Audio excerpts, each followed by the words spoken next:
is what do Charlie Brown, Spider-Man, Mother Teresa, and Elvis Presley have in common? They're all dead. Well, Spider-Man's still alive. Won't you read the comic books? And Charlie Brown still misses football. It's a message about feeling insecure. Okay, cool. Here we go.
The general manager of Fred Beats Kia Langhorne. I just wanted to take a minute to talk about Larry Feldman, Career Changers USA. Larry and I have been working together for about the last 12 years now. And anything I've ever needed as far as recruiting, training, Larry has been right there. Larry's got me salespeople, he's got me managers, he's got me technicians even through the toughest times in the industry. And he is just the kind of guy who's going to tell you exactly what's on his mind. He's going to tell you exactly what he thinks. But Larry also has the expertise to back it up. When he was in the dealership world, he was a top performer. And that's really important to my staff, especially as it pertains to training. A lot of people can come in and teach out of a textbook, but Larry has a real world experience dealing with customers, dealing with situations in dealerships that we go through on a daily basis and try to train on. But Larry's been through it, so he can really empathize with the people and tell you what's worked for him and maybe what way not to go. Larry is just always at a 10. I mean, his energy level is always up there. And I think people, they just love that and they feed off of it.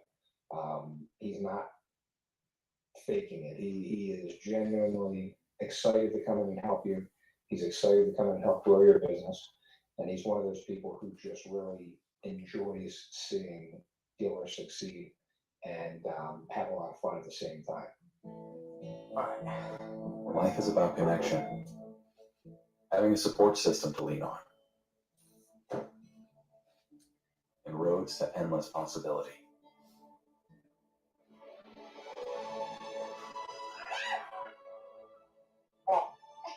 At every turn, guiding the way, we are building the connections that move you.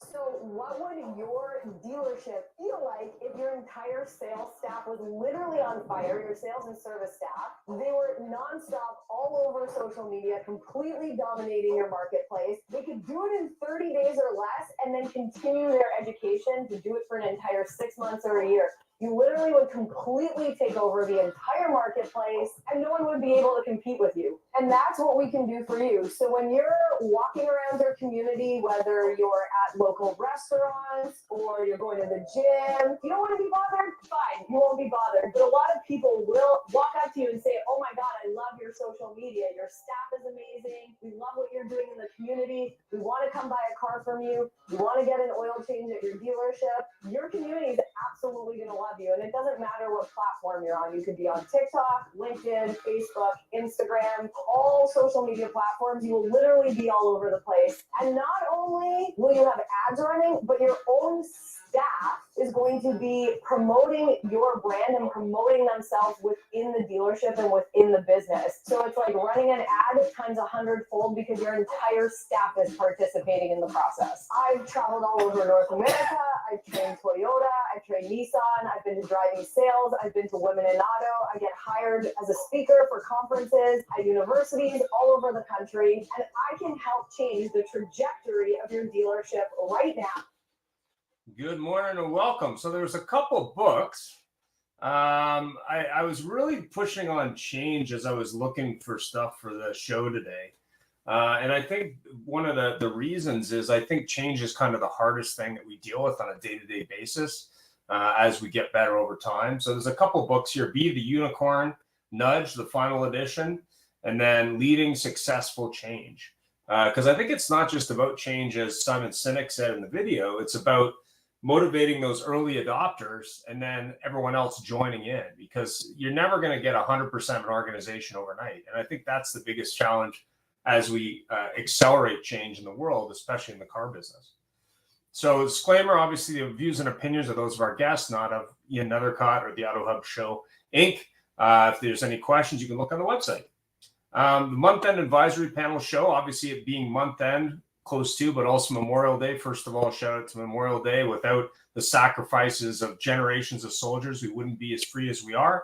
And we always have to remember to thank those, especially those who paid the ultimate price for our freedom globally. So thanks for everybody who's always, supported that, but also people who worked in the military and people who've given their ultimate sacrifice for freedom.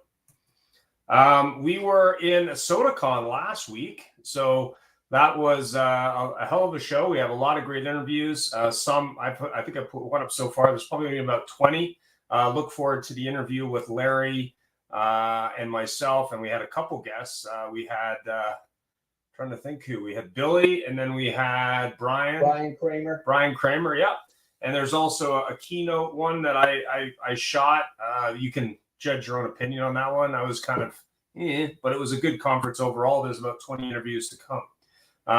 Everything EV, I already put her interview up. It's up. You can check it out.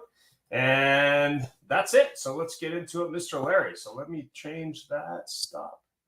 And then we will have Mr. Darren. He lost his signal or something, probably a cell phone. So Larry, I mean, obviously you probably deal with a lot of change. Everyone else does as well.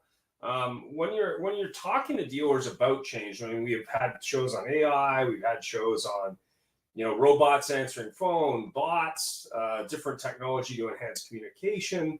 I was talking to a gentleman on the weekend who worked in IT for many years, and he said his biggest frustration was the IT people weren't good with people. He said he'd go to their office, he was their boss, he'd call, he could see the phone in the office ringing, and they weren't paying attention to it.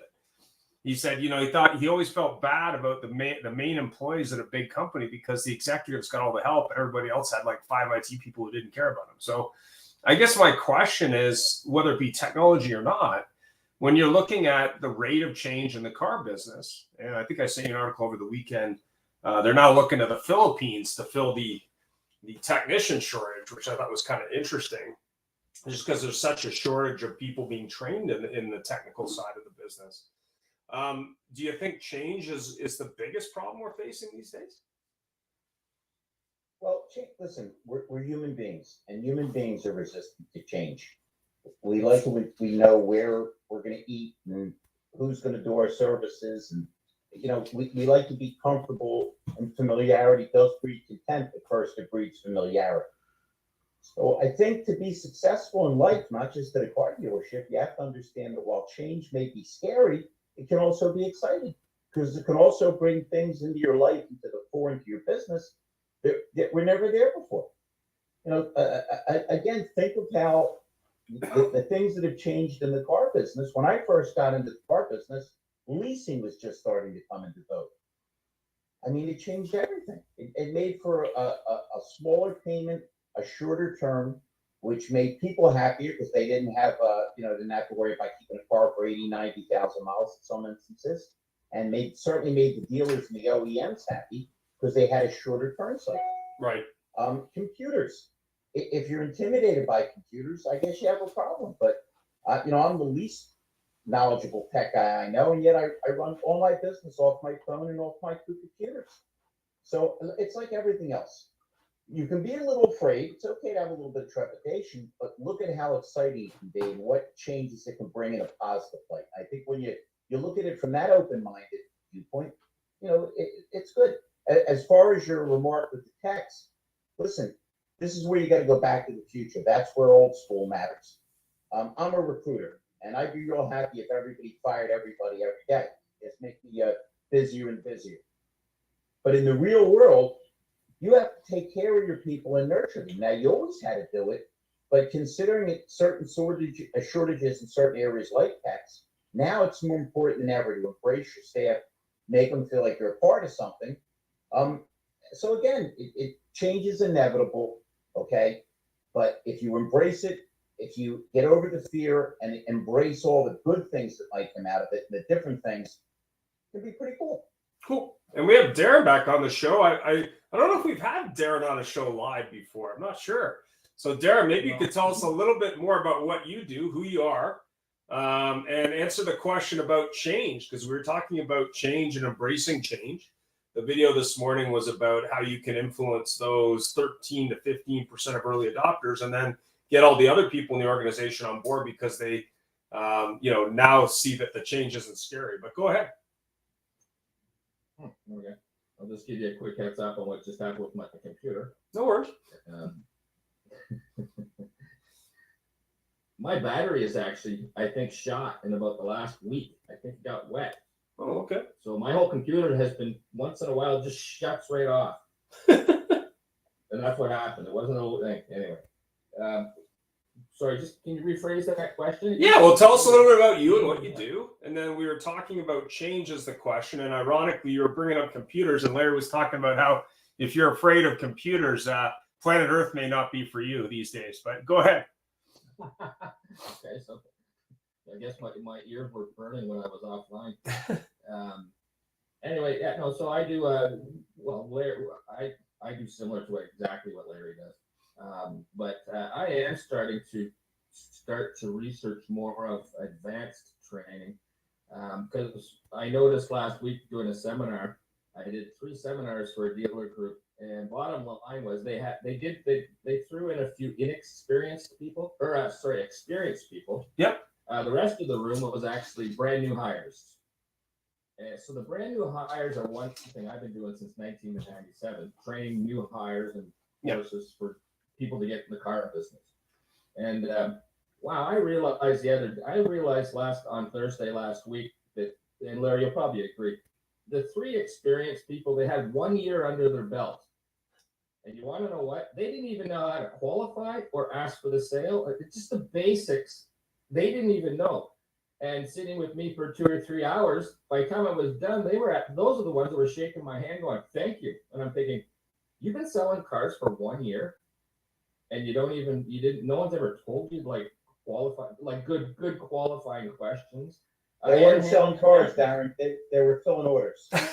Larry, I agree with you. I've got dealer groups right now, and that's why you and I got to talk more about this. I've got dealer groups right now, and I've been posting a little bit of stuff. Oh, this computer didn't shut off. It's not 2020. It's not 2021. It's not 2022 or 3. People got to wake up. I mean, as far as salespeople goes, those order takers, I have never seen so many order takers in my career since 1990. And the joke always was, oh, this salesperson, and Larry, and both of you know, that guy's an order taker. He just takes orders. Well, that was happening in the 90s. But during the COVID era, wow, it must have been multiplied by 100. Right? I mean, people coming in and just say, oh, well, can I get a F-150 pickup truck? Yeah, you can get it in 1 year, and you're going to pay full pop. And people did it. Anyway, I can go on a bit of a rant about that. I'm sure you can. So what do you think about change then? I mean, obviously, the guys who've been at it a year are starting to learn that change is reality. But how do you compare those two groups? You've got the new hires who maybe don't have those bad habits, and then you got the, I guess, veterans. Not that a year is a veteran in the car business, but veterans who've learned a bunch of bad habits. Like, how do you feel that they're going to embrace change? Well, you can say something, but I'll say something about it too, about the change factor. As far as the change, it's everything in life, in my opinion, is how you approach it. When I talk to people, veterans, or I talk to people that are new, I say, listen, obviously everything's changing and shaking up, interest rates, the market. How great is that? Because all that means is that if you're committed, if you have a vision, look how far ahead you are. When your computer was off, Darren, Ian asked me, because I mentioned it before your computer died, I shot a video. I'm doing a thing called Larry Talk. I want to replicate TED Talks. And I'm going for motivational speaking. Didn't mention one darn thing about cars. Good. I'm doing fabulous with my recruiting. Thank God I'm doing fabulous with my sales training. Yeah. But I want to change. I want to completely move, because I think in today's news cycle, in today's world, if you don't go forward, you go backward. You used to say you stay in the same place. I don't think so. So it depends on your temperament, your insight, and your grasp of life. Okay? Everything's an opportunity. When things go horrible, that's an opportunity. When things go great, it's an opportunity not to get sloppy. But it depends on your approach. Darren, I don't want to bore you. I'll shut up after this, but I always quote Thoreau, a great philosopher from last century, who said, most men lead lives of quiet desperation. It stuns me how many people every day drive to work and go, yeah, I hate my job. This is going to suck. And then all day sucks. And then they can't wait to go to bed, get up, eat breakfast, and come back and do the same thing again. So if, on the other hand, you say everything's an opportunity, Ian sold, I'm sure you sold, successful salespeople all have the same trait, I bet, that I did. Everybody that ever got out of a car was like, wow, I'm selling it. And the idiots I work with were like, he's not a buyer. I looked at every customer as a chance to make a friend and to change. Everything I could read, learn, see, even the bad stuff. The bad stuff helps you change more than the good stuff. Man, look what that guy did. I never want to do that. Exactly. No. Yeah, it was one. Like you said, oh, sorry. Go ahead. Like when I sold cars, I came out of the gate pretty strong, only because I had a small construction company, went to school for architecture, moved from the East Coast of North America to the West Coast. And I already had the business acumen in my head. I had 15 people working for me for a construction company when I was 21. I did blow it by 23, and by 24, I moved and got in the car business. But whenever I saw a person walk on the lot, I automatically did the old little. I flicked the switch, and I joke with in my training. I go to my side of my hip. I flick the switch. Welcome to Brown Brothers Ford. My name's Darren George. Your name is. Nice to meet you. Boom, boom, boom. I was full on. I didn't care if the guy looked like a bum. I like those guys better, actually, to be honest with you. And the guy I walked in a suit and tie, same thing. And back to selling. Do you treat every person differently? Yes, a little bit. And the reason why, but I used to say the same thing to everyone. But my emotional intelligence would be that if I'm dealing with Einstein, and I would assume, more of an intellectual customer, yeah, I have to turn up my game and watch what I say. But I'll still say the same thing. If I'm dealing with a guy that's a farmer, again, stereotype, that total stereotyping, or a truck driver, and he's using 4-letter words, I hate to say it, I'll slip once in a while and use a 4-letter word to get the rapport going with them, and boom. So the communication skills in today's marketplace, the only thing, in my opinion, that I'm going to divert a bit, but the only thing that I find that's really changed a lot, and I'm assuming you guys will agree, is yes, AI. Okay, it's coming. It's already here. Done. But how people get the leads, how the leads are coming through via the internet and social media. But once that person shows up at the dealership, Larry, has anything changed once they show up? Yeah, but what's changed is we've got so many people that no longer know how to hold a conversation. Oh, It God, looks yeah, like yeah. they Well, that's matter, what it's I not. mean. Yeah. Yeah. No, 100. look, They're I terrible. I don't know how you teach it. I'm guessing it's the same. I try to teach people to ignore all the dealership leads. What I mean by that is act like, trick yourself into thinking that the dealership isn't spending any money, that you have to generate your own business. Because I don't care how good the dealership is, or their message, or their commercial, or their spokesperson, nothing is as strong as repeat referral business. The percentage flows That on comes that. with time. the amount of That comes growth. with time. Yep. Larry, you know that. Well, That comes with but time. you know what? I don't know about that. Well, hold on. Because- Right away, you can get some repeat referral business. You can do it in 2-3 months. But when you're in the business for 3 to 10 years, you better have repeat business and referrals. Yeah, but it's also about being your own. I always use McDonald's, being your own golden arches. Darren, I have the worst sense of direction on earth, and when I travel by car, I always get lost. But if I'm hungry, I can find a McDonald's because over the trees you see golden arches. You know, if you get off at that exit. If you let everybody know this is who I am, this is what I do, this is where I do it, it changes. But this also dials into the comment you just made, because so many people today don't know how to hold a conversation. They don't know how to smile. They're afraid of their phones. I cannot tell you how many people reach out to me for recruiting, and I say, this looks great, call me. And what do? They text me. You know, rule one is if you're trying to do business with somebody, do business with them in the way they're requesting you do business. Oh yeah. Oh, yeah. Listen, that in-person thing right now. I mean, when I went through a bit of crap during COVID, and then via my wife and some other things. I'm not going to go into my sob story, but when I finally woke up out of the ether, late 2023, I seriously had a rough time with some issues with my wife, other things. Anyway. But 2024, I actually woke up and just said, I'm not taking this crap anymore. I'm a trainer, I'm a recruiter, and I want to help people. And you want to know what? They've got it, myself included. Larry, I saw a video of you the other day. You said, listen, get out there. You got to get out there. You got to make contact. You got to do it. This texting and emailing and all that stuff, wow, I think it's so overused that we got our business is even even what we do, we got to start getting out there.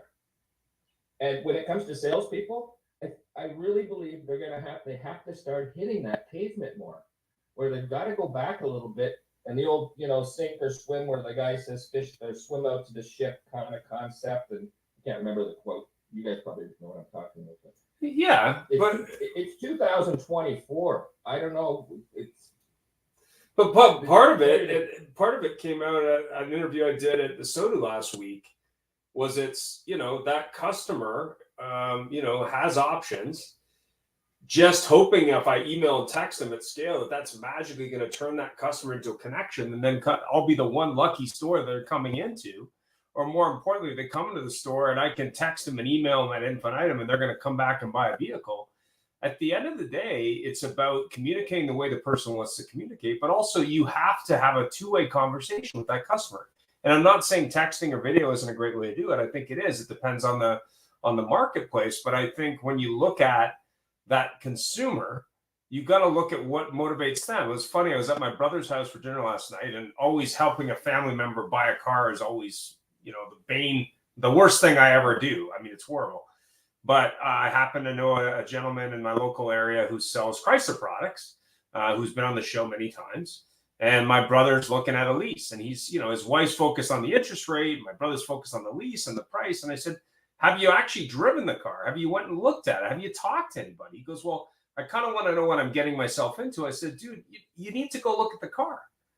I mean, I have a similar one, but you need to have that experience. And I think part of it is people have been conditioned, shell shocked maybe through this recession, maybe not people of my generation, but the younger people have been worse, where I see them even at the gym in the morning now. It's like they come in, they walk around with their headphones on. They're not even aware of what's going on. Like they're not paying attention. So to me, what that says is you've got to break through that shell more today than you did 5 years ago, And that means I had you've that. got to reach out to that person. I took a lot of videos last week, and I've never, and I regret to say that I haven't been as good at social media marketing as I should have been. Right. And I'm just serious. I'm in my 50s, of course, and I should have. I mean, I wrote for everything: Ward's Dealer Business Magazine, Auto Success, Auto Dealer Marketing. I know all the guys. I was down in Dallas, Texas, doing ASTN in 2003. So I thought I had the cat's ass just from a marketing point of view, but I'm not kidding. Within the last 5 years, even prior to COVID, I really think I fell asleep. Well, you've got to be out there all the time. You have to be out there all the time. I have my bread and butter, like Larry does. I've got my bread and butter. Like I get 2 or 3 contracts a month for recruiting and training by not doing anything. And Larry, you get it too. I know you do. But it's at the same time, and the marketing that's happening right now, and what you're just saying, Ian, about like people, and Larry saying about communication skills, and Larry motivation and all that and communication skills, EQ. That is so important today. So my point was on this. I had 3 or 4 Gen Z people in the training room, sitting right in front, right beside me at the front, like in the boardroom. Yeah. And I would make jokes with them about being a Gen Z. And or Z or whatever the heck you call it. Yeah.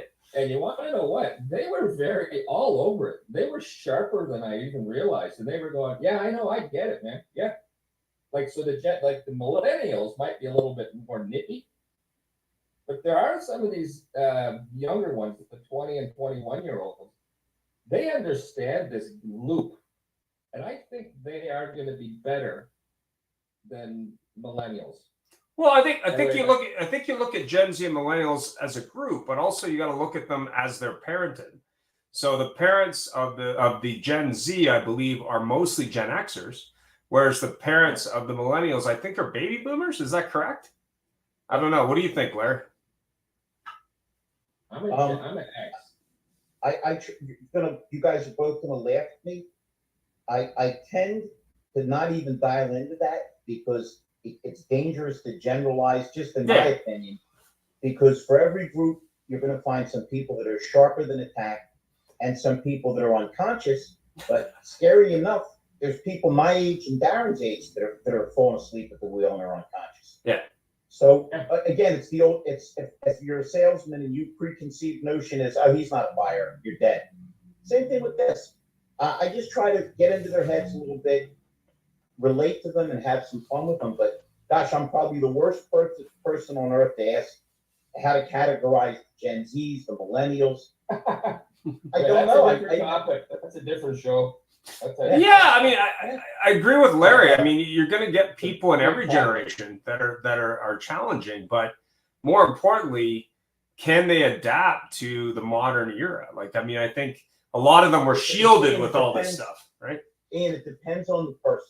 Think about this, Darren. You maybe shouldn't have been shocked because a guy that goes into retail sales for commission is thinking like an entrepreneur. Is thinking like a business person. He has to be. Yeah. Now, if you happen to go down to Wawa and 5 guys are hanging out and they're goofing off all day, they'd probably be less likely to grasp what you and I or Ian communicate. They're not thinking like an entrepreneur, thinking like business. So just by the nature that if you go to a Trump rally, you're going to find Republicans. If you go to a Biden rally, you're going to find Democrats. It's not shocking. So people that seek out a business where they control their own income and run their business within somebody else's, it shouldn't shock us that somebody. Now, having said that, Darren, we both know that occasionally you get people and you wonder why they chose that business. Because they get in and they're all gung-ho, but they really don't have the motivation or the juice to push it through. Yeah, I mean, and again, what you just wrapped up with, that's another issue. Like they get going, and then sometimes, and I hate when I hear a dealer says, "Darren, remember that person we just hired 3 months ago? Oh my God, Randy, he was a superstar. Oh yeah, he just quit. And he went to the police force or the fire department." It's like, what? Yeah, well, I mean, I remember a guy I worked with years ago, and he ended up working for the think the postal service or something. I'm like, that's a huge shift. But you got to remember that sales is a career, and that's also true if you're in the service side of the business. But sales as a career is not for everybody. I mean, there's not a lot of people who can hear no a lot of the time and then push through to that yes. And I think that's the big issue. And I think a lot of it is, and there's a great book called Grit. I have it around here somewhere. Anyway, it's a great book called Grit. And what she did is she studied highly competitive organizations like, salespeople and people that went to military academies and other things. And what she was looking for was what makes someone gritty. What are those personality traits? And I think that's part of it. Is sales is not a career for everybody. And sometimes, we pick the wrong people and put them in that job, and we go, okay, how come this person didn't perform? Now, part of it might be the environment for sure, or training for sure. But part of it is they're just not gritty. And the thing that was interesting about that study, I think it's Angela Duckworth wrote the book, is that she looked at organizations like West Point, where they have a very thorough vetting process, and they go through, academics and athletics and personality and all this stuff, but they still have a high failure rate. Like, I think it's about 20 or 30%. I mean, if you look at Navy SEALs as another example, people just aren't gritty enough to make that happen. And that's okay. But I think the big question when you're hiring people, and I actually talked to a dealer she runs an Audi store for Auto Canada. I interviewed her. That interview will be up this week, hopefully. And I was talking to her about being a woman in the car business, but more importantly, how does she, she was a professional volleyball player in the U.S. in college volleyball player. And then she tried out for the Canadian Olympic team. I think it didn't make it, but she was gritty, just not gritty enough for those things. But at the end of the day, first of all, it's personality for sure. Second of all, it's training and motivation. But third, it's the ability to be resilient when things maybe don't go your way. I mean, I was watching a documentary yesterday about Evel Knievel, kind of an interesting cat.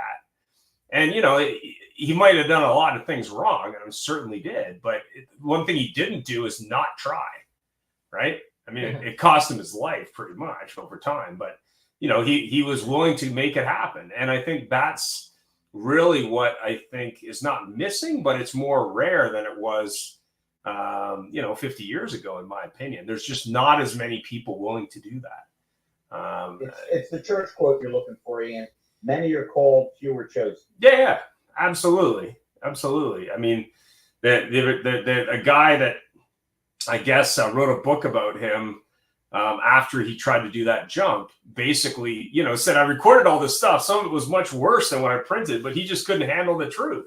He just didn't like people criticizing him, but he had the tenacity to go up there and do things that really shouldn't be done by people back when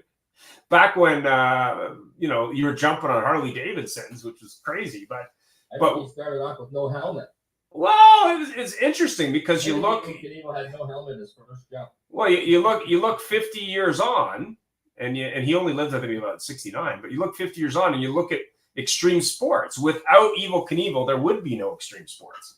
There wouldn't be people doing flips on motorcycles and skateboarding and jumping out of planes. I wrote an article on, and it's published somewhere in a few of the magazines out wherever. Yeah. And it was called "Are Your Salespeople Wearing a Bicycle Helmet?" You can Google it, you'll find it. But the title is "Are Your Salespeople Wearing a Bicycle Helmet?" Yeah. And then Ward's and a couple of the magazines, they found a picture of and it's funny as hell. I use it sometimes. It's a 3-wheel tricycle and a salesperson with a motorcycle helmet on, and they put that right in the article.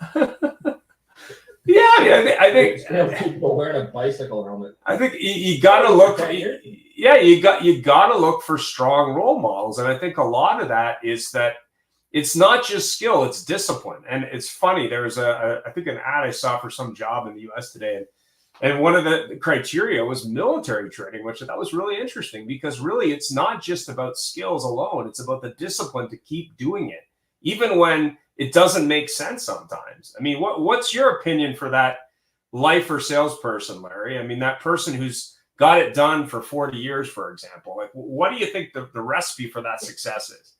the quote is one of my heroes, Winston Churchill. He Yep. said, the definition of success is going from failure to failure without dampening your enthusiasm. This is life. I don't care who you are. You know, we perceive people to be wildly successful, but we don't look into the background to see the failures they've had or the disappointments or tragedies in their life. If you live, people are going to die. People are going to get sick. You're going to have monumental failures. If you're lucky, you're going to have monumental achievements. But the concept is, I'll jump back to sports. They say the best ability is availability. Because if you're a superstar and you can't play in the pivotal game, then there's not much use to your ability. And showing up, having a smile on your face is important. I always use, I don't know if Darren used it because he's from Canada, I always use the analogy of baseball. That you're trying to hit 350. That if you tie it in with things like repeat referral, you can get it way over that average. But that means that even the most successful baseball players miss 6.5 out of 10 times. Ted Williams is the last guy that hit 406. He did it in 1941. That meant 6 out of 10 times the guy didn't get a hit. They thought he was God in Boston. Larry, I So do, you have I to do be all willing- percentages. That is kind Right, you have to be willing. I don't to say- talk about numbers. It's always a percent. So in baseball, yeah, 500 is. I don't even. Does anybody? I don't think anybody does 500. Nobody's ever hit 500. You've had a That's close. handful of guys like Mike Cobb and Ted Williams, Yeah, Chris Speaker, hit over 400. Everything's percentages. In my opinion, everything is percentages. And you guys would probably say the same thing. And I've said this because I do training in different other cities and countries. In Dubai, India, all over the place. I've had an office in, Larry, you might not know this. I've had an office in Bangalore, India. I've had an office in Lahore, Pakistan. And I've got connections with you guys know, Eric Gachali and those guys in Dubai. Yeah.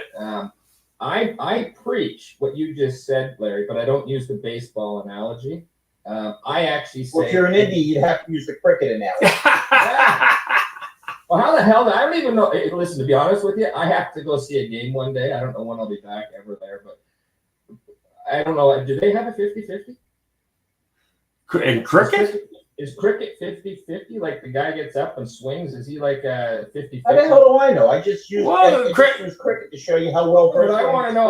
Well, cricket, I wanna know. cricket. You bat until you get out, so you can bat forever. So what they generally do is they retire them. It's a weird game. I think it's, put it this way, baseball is vastly more exciting than cricket. Cricket could only have been invented by the British. They're the only people who could invent a game where you take a break and have tea. Like games can go on for days. It's not the right sport. I would say soccer would be a better analogy because it's global. But So anyway. we've now going from motivational aspects to cricket. Once again, I destabilized Mother AutoHub. Get off that. Yeah, get off the cricket. And cricket's bad. Yeah, horrible game. Listen, guys, I told the group on Thursday as my wrap-up training class, I said, listen, I want to make sure you understand one thing. You have to look at it from a point of view. When you get a customer, if you do all the steps right, the best you can, and you've got a smile on your face, and you've gone through everything you can, don't look at it as anything other than a percentage of did you do everything right, the best you can. And I use the thing, Larry, maybe you do too, or Ian. I tell people that if you put 10 people in front of me personally, I don't care what the product, you drop me in India, and I've done it in India, I've done it in different countries. Drop me down in Florida in a showroom or a used car dealer in Florida. With 10 people, I know that I will be approximately 50% that I'll be 500. I don't know what you think you are, Larry, but and when someone says they're 100%, the guy that wrote a book, How to Sell 100% of Your Customers, I hate that book. I had it. It's a terrible book. The guy wrote a book on how to sell 100% of the people he talked to. So you thought what he talked to 2 people a month? Okay, we got to find that book because I mentioned it over the years about some idiot that wrote a book on how to sell 100% of the people you talk to. Right to what you're talking about, Larry, about emotional intelligence and motivational skills. 1 out of 10 people, minimum, don't like the 3 of us. There's 1 out of 10 that doesn't like Ian, doesn't like me, and doesn't like you, Larry. And you want to know what it is? It's your face. It could be your, I hate to say it, this is terrible. it could be male, female, it could be anything, but 1 out of 10. No. You're mistaken. It's 2 out of 10 for you and Aim because everybody likes me. Well, you gotta figure 2 out of 10 are crazy, so maybe that's why they like everybody. Larry, you want to know how I wrap that up when I do say that? I point at people, I make fun at some of them, even that Gen Z, whatever kid the other day. I said, you could be 20%, like you said. And then I look at myself and I go, I think I'm 50%. And I've been saying it for years. I said, I think half the people don't like me. Can I piggyback on what you said and get back on the serious track? Yes.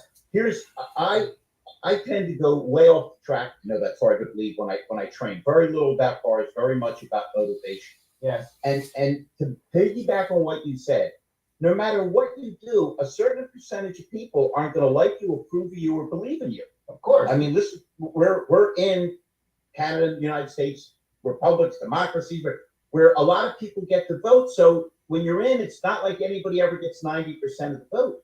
So if some of the people, no matter what you do, aren't going to like you or approve of you, doesn't that make sense to do the right thing and look in the mirror and say, I did my best? Because if you're waiting for everybody else's approval, right? They say virtue is its own reward because they've stopped giving out trophies for the damn thing. And you want to know what? Part of my 2024 in my personal mentality, Larry, I go huge into emotional intelligence. And I'm sure you know it too, but neuro-linguistic programming and stuff. I'm a firm believer of it all. But I've been saying to this to Bill and a few other guys. I've been, part of that actuarius group I'm doing. It will launch soon. I'll let you guys know when that's going to happen. But I personally, and you guys do too probably. It really does bother me when I do find out through the back door that someone didn't like me. And you want to know what? I'm going to let it go. For 2024, I have to personally let that go. And Larry, you get it too. I know you do. We all get it, especially when we're trainers or motivational people. I did BMW Canada about 10 years ago and all over the place. And the ratings for my seminars for that were, because I sent out the surveys to all the guys. They were all really good across the country, except for Quebec. They were all 95, 98%, and the room would have been 100, 200 people. So that's pretty good. Quebec, it was 75%. And I asked them why, and they said half the room didn't speak English. Yeah, well, so you did all right with the 75%. But at the end of the day, that still bothers me. But at the end of the day, when you're looking at ratings and you're looking at CSI, to use automotive, it's not about the ratings alone. It's about, did you make a difference in that person's life? When I train, and I don't train as much as I used to, but when I train, to me, it's about, how did I impact that person's life and make their life better? Like, how did I arm them with tools and techniques and maybe, to Larry's point, an attitude for success, right? I mean, how did I do that, right? You see this business card here? Yeah. See the guy's name? Yeah. Michael Tavares. Yeah. Okay, his phone number, blah, blah, blah. Yeah. He's no, it's Guelph Toyota. Yeah. He's been there 27 years. And I did the old, I'm starting to get better at it, but I don't do it as much. I drove right in because it was right beside the dealership I was doing the training at. Yeah. And I drove in to say hi, and he came down from his big fancy office in this massive Toyota dealership, he basically hugged me. He's been there 27 years, and I trained him in 1990 something, 98 or 97. Yeah. And he goes, dude, I can't believe 30 years have gone by, blah, blah, blah, blah. Yeah. And you want to know what? He still has my training book in his office, And I said, are you kidding me? He goes, yeah. Anyway, and Larry, on the note of just banging on a door, I just went in to say hi. And now he wants me to come in and do a whole thing for his 2 stores. Yeah, it's about showing up. I mean, John Kostakis. Don't ask. The answer is always no. Yeah, I mean, John Kostakis is a great example of that. I mean, he does crazy videos, but he's out there, visiting stores. A good buddy of mine.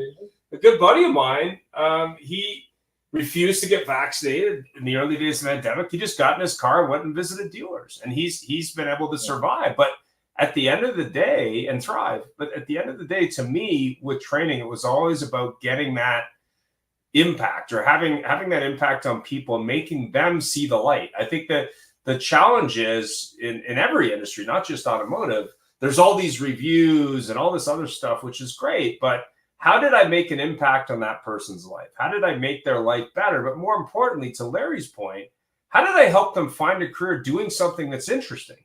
The reason I got in the car business was because it was interesting. It's not your normal sales job. It's not, every day is not the same. People are different. Things are different. But at the end of the day, it's a fun job. And if you enjoy what you do, to quote, famous people, I mean, obviously you never work a day in your life, but more importantly, if you can show someone else the light as to how they can be successful in automotive, it's a game changer, at least for me. And I think that the big challenge today, when you look at generations, is that there's a lot of frustrated young people out there because no one has said, hey, do you want to make a living? Maybe it's not a university degree. Maybe it's not working at a bank. Maybe it's not working for the government. Maybe it's something like, I don't know, the trades. Maybe it's something like talking to people about products or services. Maybe it's about getting off social media and talking to people in person. So I think a lot of it is just sharing what we know from doing it, but also showing that, giving people the benefit. Yeah, go ahead. Yeah. Oh my God, my thing's saying my internet's unstable now. I have to go to Best Buy and figure out that. I have to get a new laptop. It could be worse. It could be worse, Darren. My computer just told me I'm unstable. Yeah, the computer's fixable. You guys don't see it, but I got a red light in front of me that's going meltdown. Danger, Will Robinson. Hal, stop doing that, Hal.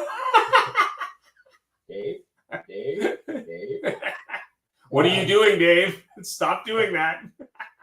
You realize anybody that's 18 is not going to get that at least 2001. That's true. Hey, listen, what I'm going to say is I have 5 people that work with me when we do our recruitments. We get in 400 resumes. I have them go through the resumes and delete people on certain criteria. Okay. And then we cut that down to a certain thing. And then I'll use 400 for an example. We cut the 400 down to 100. And surprisingly, seriously, we will cut 300 resumes. And anyway, we end up with 100. And then what we do is I spread those up between my team, and then they all make 20 to 30 direct calls to people with video and do the interviews. And I do it too. I still micromanage the hell out of shit. And I thought by now I wouldn't be micromanaging, but I still am, because I'm like you guys. I'm a solo operation. I got my eye on everything every second. Well, you gotta audit the process. I mean, I think the problem with recruiting, as not to beat up recruiters, but the problem with recruiting today, and I just connected to actually someone at Penske, Larry, I'll have to throw your way anyway. But essentially, there's a lot of automation, but not always good automation. But more importantly, they're inundated with resumes. If you put a job ad out on LinkedIn or wherever you're putting it in, Indeed or whatever, they're going to get hundreds of resumes, but they're not reading the resumes at all. Like, they're just going, okay, here's the top 20, right? And those may not be the top 20. Ian, my point is, I do it weekly, and I've been doing it weekly, and I've got to do about 50 myself today because my girl that does my resumes, she didn't have time today, and I said, I'll tell you what, I'll cut through those. I'll just do those. It will take me an hour or two to go, because I'm worse than her. I'll look right through it, right to like, did you work at Burger King? Where did you work? What's going on? Yeah, but at the end of the day, when you look at recruiting and you look at finding people, and Larry can probably speak to this as well. The biggest challenge is finding enough quality candidates, not necessarily the right candidate out of the gate, but if I have 500 applicants, how many of those applicants have the basic skills let alone can write about those I know skills. the numbers. Ian, I'm going to Yeah. tell you, I know the numbers. Yeah. I'm one of the only people in North America that is hammering it on a regular basis. Well, Larry hammers it. No, I know. That's what I mean. Like, I know, because I keep an eye on Larry's. Where's Larry? I like your "Where's Larry" thing. Did you get? Was that it, Larry? Was that inspired by Waldo? Of course. Probably. It had to be. I was gonna send you a post. I was gonna reply one day, say, Larry, where are you? Do you know where you are? I was gonna put that in, then I went, oh, I better not. Larry might get ticked off. I would tell you, I was where in a you are. state of confusion. I dwell there often. Okay, the next time I see it, I'm gonna put, where are you, Larry? And then you can put, I have no idea. So when we deal with Probably change, we deal with staffing, we deal with training, we deal with the fact that there's some instability, people and otherwise in the world today. You know, what's the advice what kind of advice do you have for dealers that you work with who say, listen, yeah, I'm happy to have you help me find staff, but how do I help the staff that are already here adjust to that change, whether it be new staff or whether it be new technology? I mean, how do I do that? Well, you're in a big fishbowl right there. Yeah. Larry, I know Larry's gonna say the exact same thing I'm gonna say. So I'll let you say it first, and I'll just nod my head, Larry. After they get hired is what Ian's implying. Yeah. Like, how do you? Right. Well, Ian, the problem is, listen, many moons ago, I remember going to a trainer, the dealer sent. And of course, when I came back, he had a couple decent ideas. And I said to the desk man, he says, well, we don't do that, Paul. So the dealer paid for it. And the GSM was like, I ain't interested in that. If we don't get management involved, if this thing doesn't come from the top down, you're cooked. Doesn't matter how good your idea is if you don't implement it. So I think that the deal is to get everybody involved, not just send your salespeople. This is the equivalent of having your salespeople do a walk around, but the manager is so unknowledgeable on the walk around that he can't judge if he do one himself. How are you going to hold somebody accountable if you're not accountable to yourself? If you don't have a mirror you're looking at. I won't say much other than what he just said. And yes, I've been saying it for years.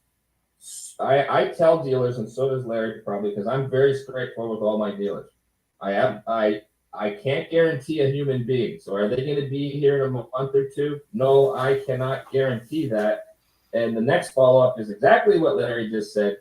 It's up to your management team to keep them in line and on a process and motivated and all that stuff. It's your managers. And Larry probably too. I have never had an owner or a manager or a vice president anywhere. They all shake their head and go, I agree. You're totally right. You're totally right. And that's what Larry just said. So Ian, to answer your question is, it's management has to be on. They have to be on board with the people. You can't have, Larry, you know this. You can't have 10 different things going on and then expect your 20 salespeople to have a clue what's going on. 10 processes equals no processes. 2 processes, Larry, almost equals no process. Yep.